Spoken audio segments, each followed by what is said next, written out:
Переживаемый нами исторический период отражается в преамбуле новой Конституции, где четко прописаны наши национальные ценности, которые должны стать неизменными, сколько бы времени ни прошло. Там же отражены историческая память и преемственность нашей страны с великими государствами Великой Степи.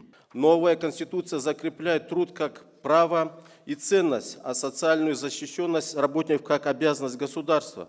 Это означает, что государственная политика в промышленности, инфраструктуре и производстве должна выстраиваться вокруг интересов человека труда, а не только вокруг экономических показателей и прибыли работодателя. Сторонники Народной партии Казахстана особенно тепло поддержали закрепление в основном законе страны бережного отношения к природе и формирование высокой экологической культуры граждан, которая содержится в предвыборной программе Народной партии Казахстана. Институциональные изменения новой Конституции, создание однопалатного парламента, высшего консультативного органа Халық кеңесі, нововведение в виде должности вице-президента, а также принципиальные новшества новой Конституции задают новый ориентир.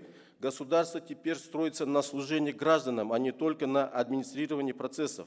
Я могу с полной уверенностью сказать о широкой поддержке подавляющим большинством казахстанцев проекта Конституции. И это я говорю, опираясь на работу не только комиссии, но и партийных филиалов Народной партии во всех регионах страны, которые проводили встречи по обсуждению проекта новой Конституции с разными общественными, социальными группами, общественными организациями, трудовыми коллективами.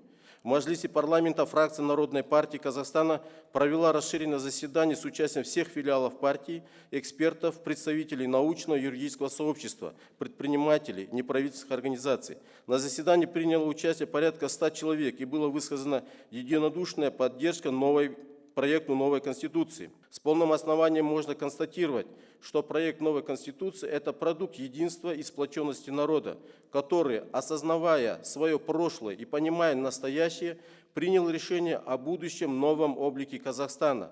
Учитывая изложенное, предлагаю вынести проект новой Конституции на общенародный референдум.